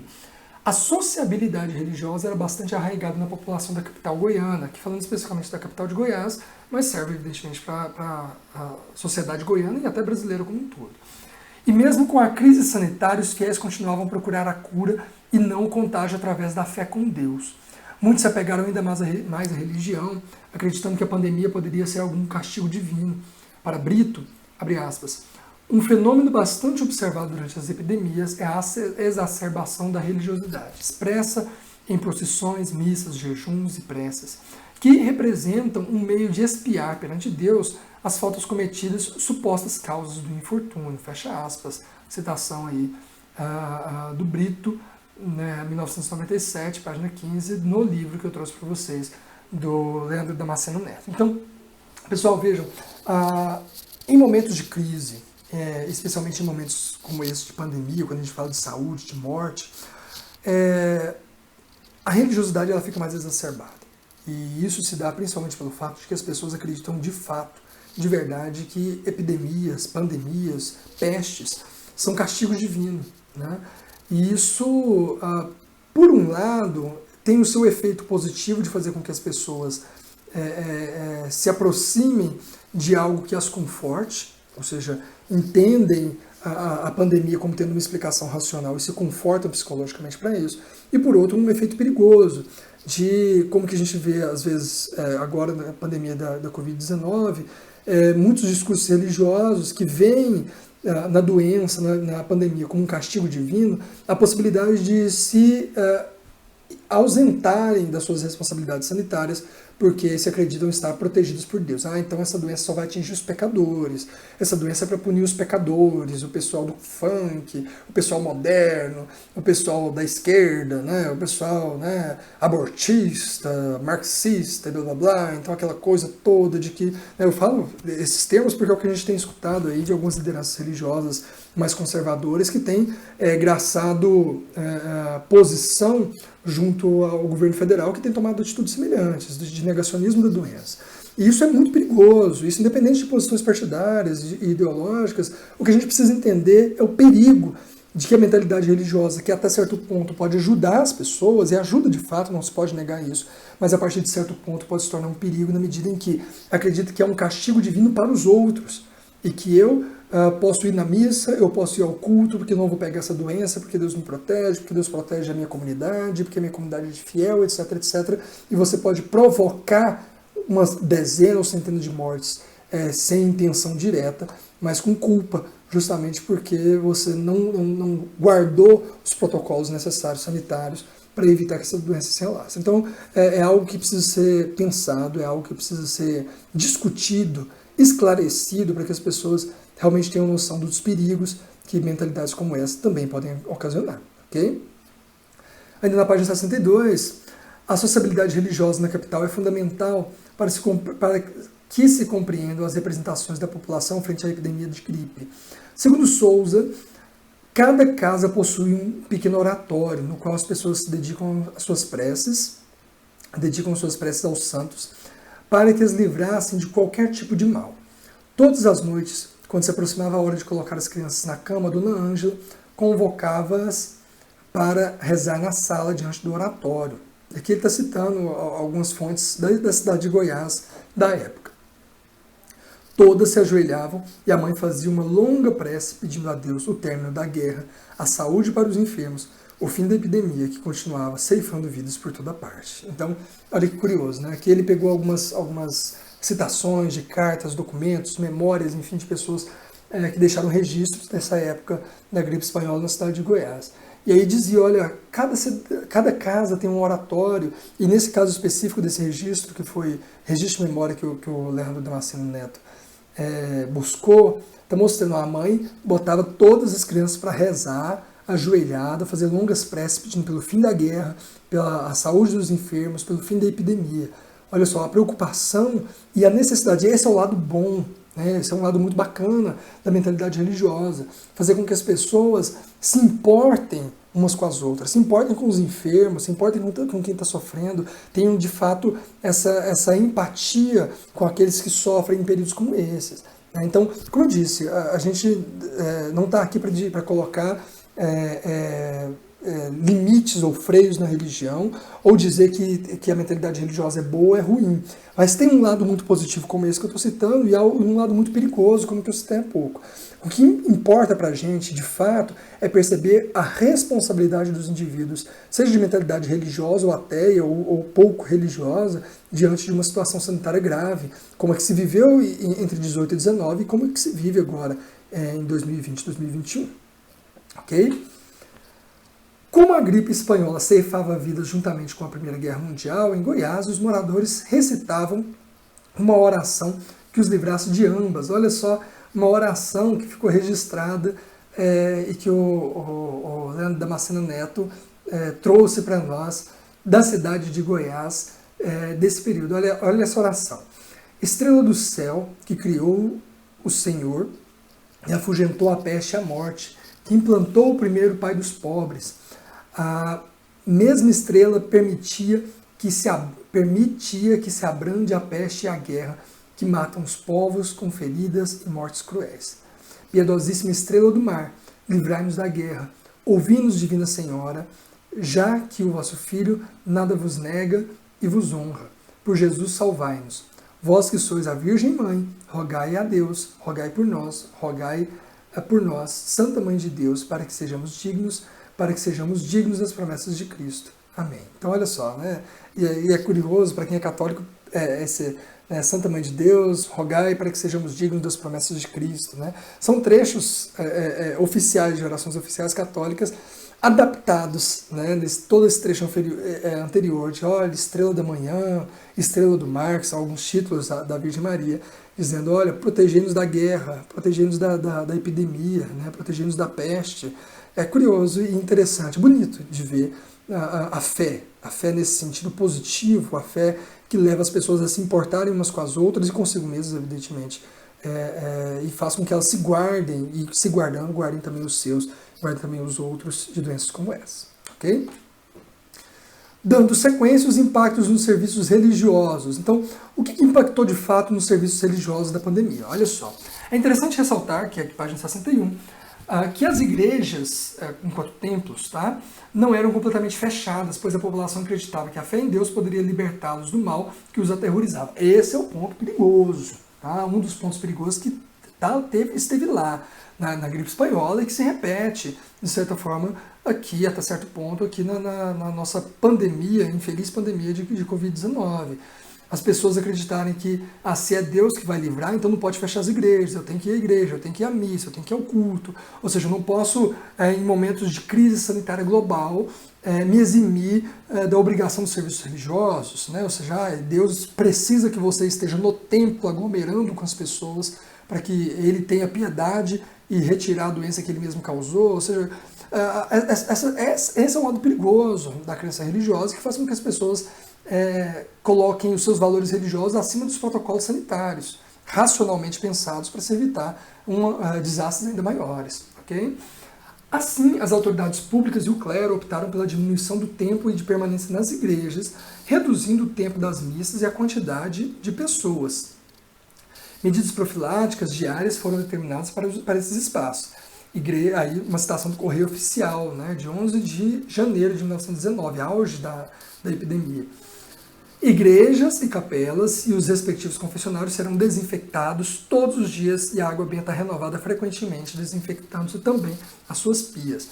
Então, claro, as igrejas tomaram os seus cuidados, né, de desinfecção, de ter um número limitado de pessoas, de não se abrir completamente para aglomeração, mas vejam quanto isso é complicado, né? A necessidade que se tem do culto religioso, não só financeiro, do ponto de vista do dízimo, etc., da participação, mas principalmente na mentalidade das pessoas, a necessidade de ir ao templo. Isso se torna, de certa forma, complicado e que criou-se possibilidades interessantíssimas na pandemia, pelo menos de Covid-19, da transmissão online de cultos, missas, etc., que faz com que essas necessidades sejam amenizadas. Agora, é importante a gente perceber isso, tá, pessoal? Essas medidas, por melhores que elas sejam, elas podem ser ainda mais eficazes se evitando, tá? Então, o que eu trago aqui para vocês é, por exemplo, uma das questões que eu não coloquei aqui nos slides, mas que o Leandro Damasceno Neto coloca na obra dele. Ele mostra como que os rituais fúnebres, por exemplo, não eram respeitados as distâncias, né? Na cidade de Goiás, pelo menos, as pessoas aglomeravam sim e faziam missa de sétimo dia, os padres aceitavam fazer, recebia pessoas na igreja, na hora de velar o morto que não poderia se aproximar, as pessoas se aproximam do morto, juntam umas com as outras, porque na mentalidade religiosa, que é bonita, né? Não tem falta de beleza na mentalidade religiosa de acreditar que você precisa estar junto ao corpo de um ente querido que faleceu, rezar para ele, para encomendar a sua alma a Deus, e especialmente fazer missas, fazer as exéquias, as orações, etc. e tal. Então isso é muito bonito, mas em momentos de crise sanitária como essa mesma mentalidade que é bonita, que é bela, que tem o seu valor, que tem a sua riqueza, se torna perigoso. Né? Porque quando se leva a ferro e fogo e se coloca acima daquilo que racionalmente se pensou como medidas sanitárias e protocolos importantes necessários para se evitar a disseminação da doença. Ok? Por fim, durante a epidemia, segundo os registros da imprensa goiana, o senhor bispo diocesano determinou aos padres que se quisessem celebrar missas, que fosse antes das 6 horas e fizessem sem tocar o sino até de portas fechadas, se fosse preciso. Então, o próprio bispo determinou que fosse antes das 6 horas da manhã, porque a partir de 6 horas da manhã as pessoas participavam mais da missa, então, ou seja, para que fosse um número mais restrito de pessoas, para que essas missas acontecessem muitas vezes de porta fechada, que não batesse o sino. A gente vai falar do sino agora na próxima citação, mas o sino causava medo nas pessoas, avisava que tinha missa, então, ou seja, não deixasse de celebrar a missa, mas que fosse de portas fechadas. É claro que a gente está falando assim, hoje você consegue, o fiel, por exemplo, católico, que se sente na obrigação de todo domingo ir na missa, assistir na televisão. Minha avó faz isso, né? A coisa mais bonitinha, vai lá, assiste a missa, inclusive praticamente todo dia, ela assiste a missa, se sente participada da missa. Agora, como fazer isso em 1918?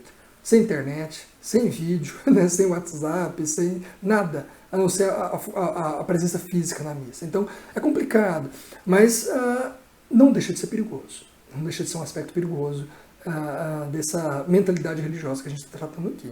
Olha só, sobre o sino. A paralisação dos sinos era prudente, pois evitava o pânico e o medo da população, pois existia um imaginário em torno da morte presente naquela sociedade. Pois, como visto anteriormente, mais da metade dos óbitos na capital entre janeiro e fevereiro de 1919 foram em decorrência da epidemia. Olha só, entre janeiro e fevereiro de 1919, o auge, o pico de mortes e doenças em Goiás, da gripe espanhola, metade dos mortos entre janeiro e fevereiro de 1919 foi por causa da pandemia. Né? E a cada morto que morresse, a cada vida que se perdesse, a cada morto, né, que fosse levado a óbito de fato, se tocasse o sino, para cada uma dessas pessoas, as pessoas entrariam em pânico. Então, uma das medidas tomadas em Goiás, muito prudentemente pela igreja, foi a paralisação dos sinos. Não se toca mais sino, para não causar pânico nas pessoas, ou, como a gente viu há pouco, para não levar as pessoas à igreja, seja por curiosidade, seja por serviços religiosos prestados naquele momento.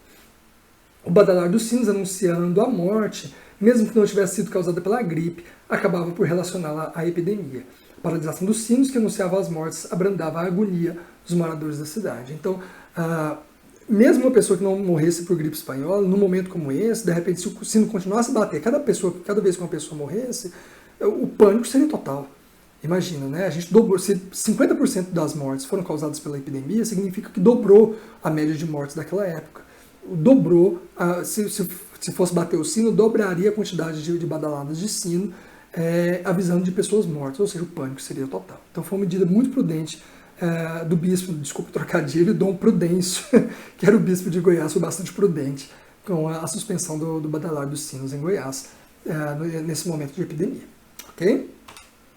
Por fim, pessoal, o último ponto que eu quero trazer para vocês. Aqui eu deixo a nossa bibliografia do Leandro Damasceno Neto para entrar nas minhas fontes de pesquisa, que eu trabalho com os redentoristas, tá? Os padres redentoristas que vieram da Alemanha no final do século XIX, 1894, e se instalaram em Goiás e São Paulo, e depois, posteriormente, também no Rio Grande do Sul. E aqui, como eu disse para vocês, é o padre Estevão Maria Heigenhauser, foi um dos principais e mais atuantes padres no combate à gripe espanhola, e aqui eu quero trazer algumas reflexões com vocês sobre a atuação do clero, no caso específico do clero católico. Vejam, essa frase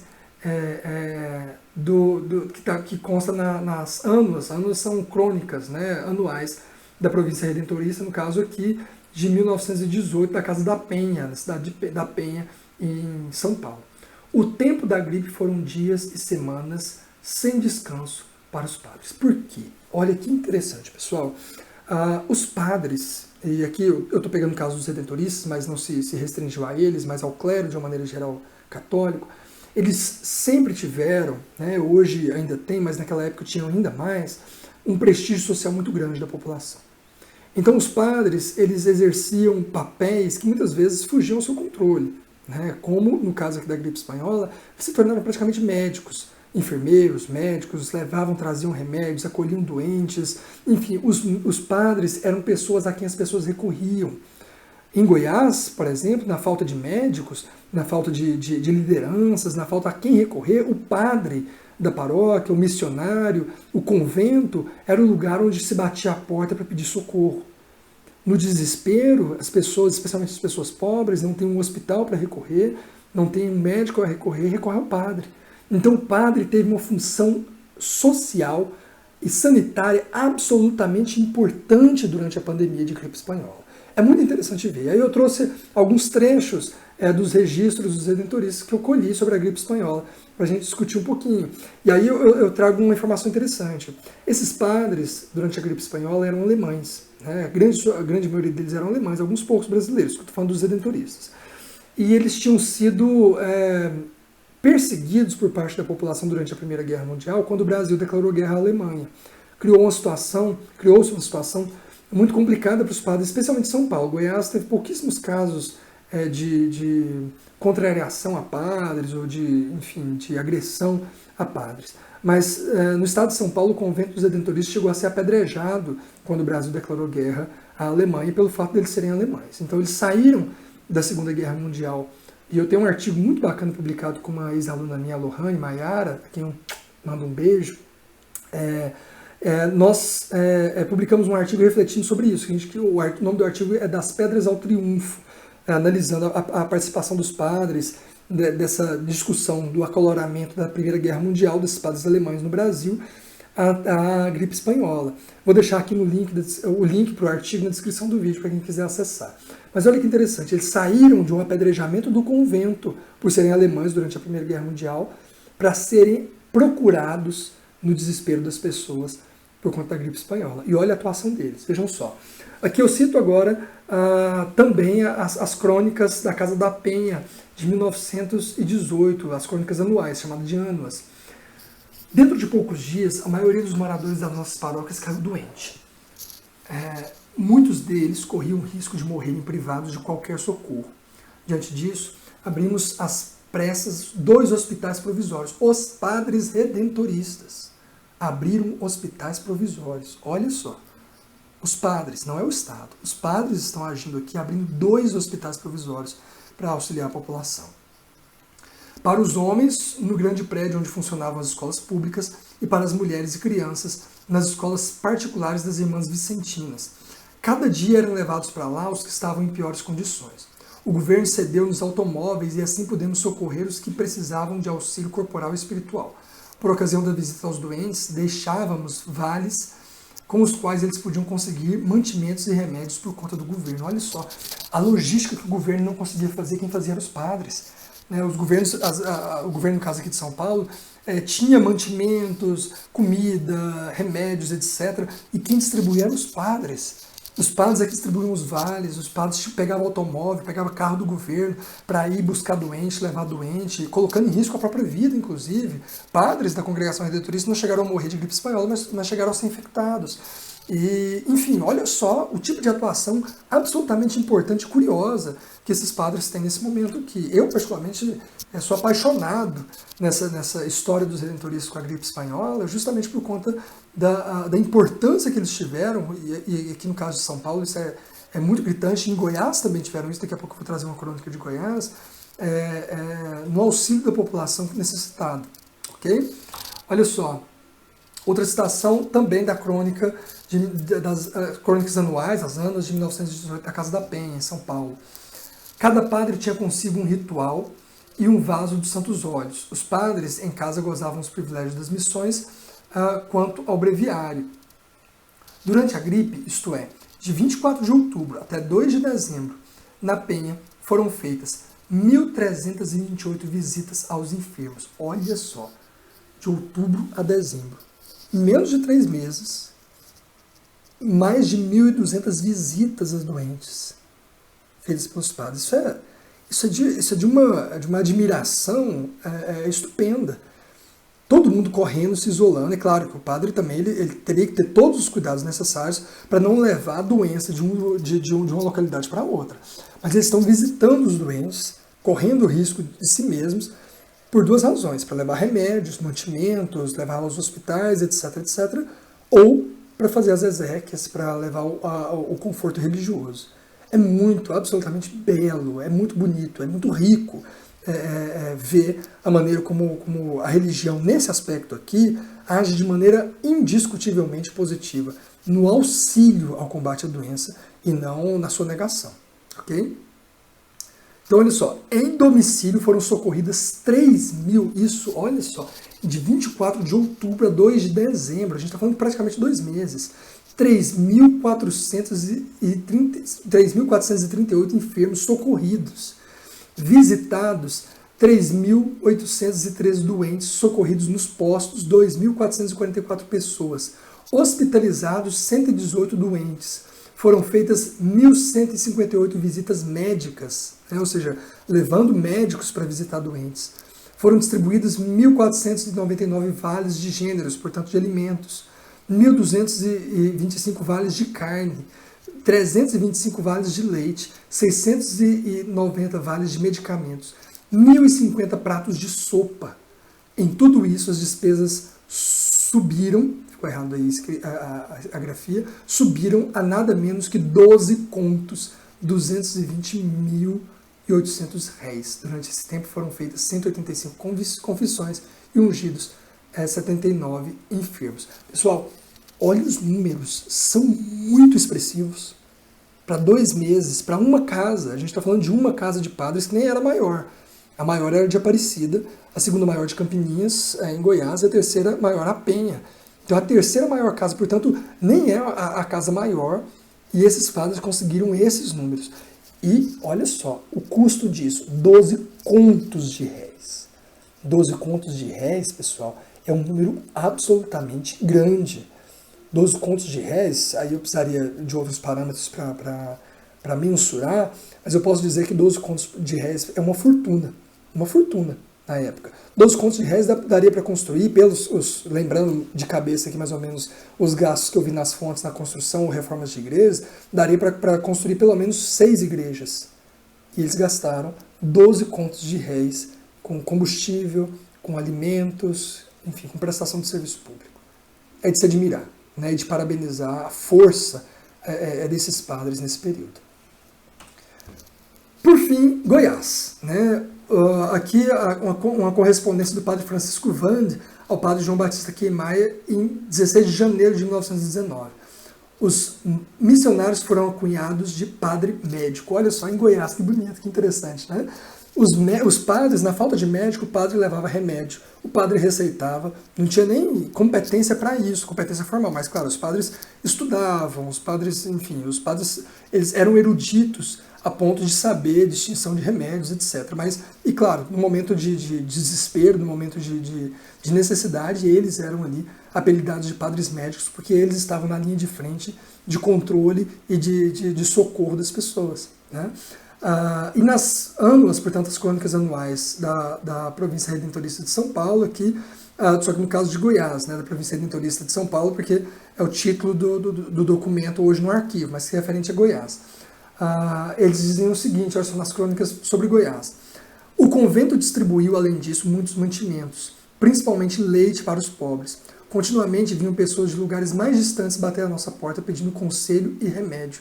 Depois que a epidemia cessou em Campinas, cidade com 700 pessoas, a gente está falando de Campinas, onde hoje é um bairro da cidade de Goiânia, os padres Vicente e Francisco foram à Trindade para incutir ânimo ao povo, procurando ao mesmo tempo melhorar as péssimas condições de higiene enquanto possível. Olha só, mesmo depois da pandemia, eram eles os responsáveis por ir atrás das pessoas para incutir o básico de sanitarismo e medicina. Enfim, o que eu quero trazer, eu trouxe para vocês e o que eu quero mostrar para vocês é a importância que a religião pode ter em momentos de calamidade pública como essa, né? Desde que a religião se alie, não com negacionismo, né? Não com a negação da ciência, não com essa mentalidade de que é um castigo divino e eu que sou padre, eu que sou pastor, eu que sou fiel não vou sofrer. Não. A gente está falando de uma possibilidade de atuação de religião direta no socorro às pessoas, socorro físico, socorro médico, no socorro social, no socorro espiritual, no socorro contra a fome. Então é muito bonito, é belíssima essa atuação e eu encerro a aula justamente com essa reflexão maravilhosa do papel possível que a religião tem na condução de momentos de tensão e desastre como esses. Ok? Concluo então com a carta do padre que eu coloquei a foto para vocês agora há pouco, o padre Estevão Maria Heigenhauser, escrevendo ao padre João Batista Queimaia na cidade de Penha, né, de São Paulo. Então, saindo ali do estado de Goiás para a gente encerrar com a maneira como o padre Estevão Maria Hagenhauser, que foi, como eu disse, de todos os padres, reconhecidamente aquele que mais se esforçou no estado de São Paulo, em todos esses esforços que eu coloquei para vocês, ele escreve essa carta dizendo o seguinte: nós padres somos tudo. Enfermeiros, carregadores de caixões, médicos, administradores de sacramentos, distribuidores de vasos de mantimentos, medicamentos, leite. Hoje organizamos um hospital em grupo. Assim em toda a cidade. O presidente do estado disse ao arcebispo: a Cruz Vermelha fracassou. O governo entregou tudo ao clero. Tudo vai pelas mãos do padre. O padre visita o doente, manda vir o médico, que não vai sem ser chamado pelo padre. Manda aviar os remédios, distribui os vales, ficou a grafia errada, manda vir os caixões mortuários. No salão de São Geraldo está o depósito de caixões que hoje consegui com o senhor arcebispo. O vigário está na sala de plantão desde a manhã até a noite sem poder sair. Os nossos padres percorrem todos os cantos de nossa paróquia em 2 automóveis que o ministro da Agricultura pôs à disposição dos nossos. Os padres todos são incansáveis, e especialmente o padre superior. Hoje percorri a cidade de São Paulo em serviço de consultas, compras, providências, etc., que respeito diante da batina. O arcebispo parece outro. Assistimos a um verdadeiro triunfo da igreja. Todos reconhecem. Nunca houve na Penha tanto respeito e tanta veneração por nós. Ninguém passa sem de longe cumprimentar. E aí, claro, o reconhecimento da população. Né? Interessante, claro, o poder do clero, para além do poder político, do poder social, enfim, né, do poder de capital simbólico, enfim, que a gente tanto discute na sociologia da religião, o poder do clero pode ser usado para o bem. Porque o clero de fato, ele tem atuação, ele tem ação, ele tem presença, as pessoas creem, as pessoas confiam. Seja clero católico, seja clero evangélico, seja um pai de santo para sua comunidade, de candomblé, de umbanda, ou de religiões de uma maneira geral de matriz africana, seja um líder espírita, as pessoas confiam, né? E essa confiança pode ser convertida em benefício social. E esse é o bacana, é o bonito que a gente pode tirar. Como diante de uma aula com tantos pesares, com tantas questões difíceis de se digerir, a gente terminar com essa possibilidade bonita que também aparece na pandemia ou nas pandemias, seja do clero, seja de qualquer pessoa que se dispõe ao mínimo de consciência de si nos protocolos sanitários ou ao auxílio do próximo naquilo que pode e que deve com segurança fazer. É isso, pessoal. Agradeço a vocês pela companhia. A nossa aula se encerra aqui. Você que está acompanhando o canal, desejo mais uma vez seja muito bem-vindo. Peço que faça inscrição no canal, que acompanhe as aulas. É uma alegria, um prazer ter você aqui. Se você tem dúvidas, quer colocar sugestões, críticas, fique à vontade para colocar nos comentários desses, nos demais vídeos, para me procurar nas redes sociais, para poder trocar ideias, tirar dúvidas, enfim, eu estou à disposição para você que é meu aluno. Muito obrigado pela companhia. Você tem a possibilidade nos grupos de WhatsApp, enfim, nas salas virtuais que a gente abre para poder tirar dúvidas, para poder conversar um pouquinho sobre essa aula também, tá bom? Sejam todos vocês muito bem-vindos. Desejo que todos vocês estejam bem, que permaneçam bem. Um grande beijo e até a próxima aula. Tchau, tchau.